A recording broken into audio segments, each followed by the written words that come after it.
Welcome to Nick's OK Diesel, where it's not just good, it's good enough. Today I'm working on my 2013 F250. It's got the 6.7 power stroke, and I am changing out my master cylinder. Why? Because I lost brakes while driving, that's why.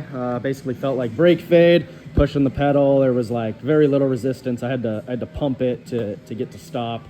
Noticed it for a couple days until one day I was going downhill, and yeah, I just manually downshifted.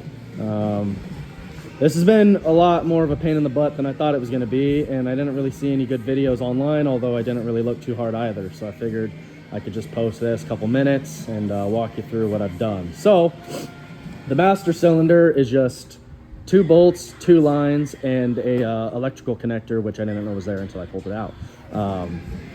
Pretty easy, right? No. You have to take out your battery.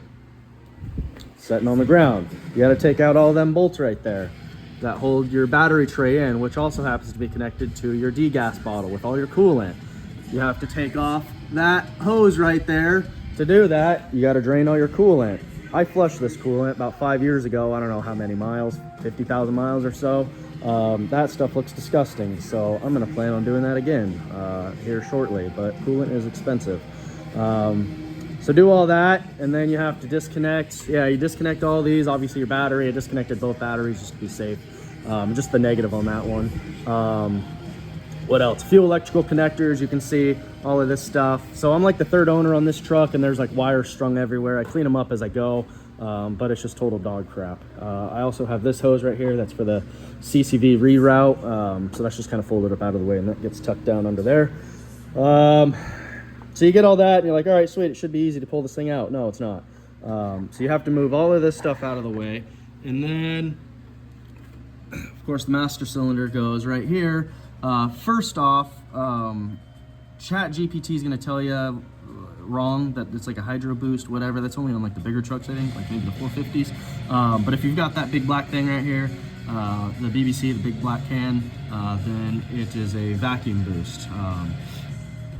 So undo the studs, undo the nuts on the studs there, undo the 2 lines, and then where's it at? Where am I looking? This thing right here. Holy crap. Focus. Focus. Right there. The ABS module. That baby's in the way, so I was able to just loosen that bolt and then the one right down here, and get this thing to kind of wiggle enough out of the way. I was able to push it that way enough to slip the master cylinder out. I didn't want to undo those 2 lines because that's for the ABS, I'm pretty sure. And I don't have the means to bleed the ABS module. So anyways, I got all that out. I got the new one. How do you autofocus? I got the new one sitting there, bench bled, although at this point it's probably got a ton of air in it, so I'm gonna bench bleed it again. I'll slip it in, bolt everything up, I'll do the lines. I don't know, from there, put everything back together. Should go together a little bit easier now that I, took everything apart. Figure out how to get that coolant out of that bucket and put it in here. I've got transfer pumps and stuff. And then of course plan on replacing that because that stuff is disgusting looking. What else? Do that, yeah, and then I can move my truck forward a bit and bleed the brakes, get all the air out, even though I just did that like a year ago, but it's not a big deal. So yeah, that's the master cylinder replacement. Maybe you have a better way of doing it, but that's how I am doing it. A lot of fun.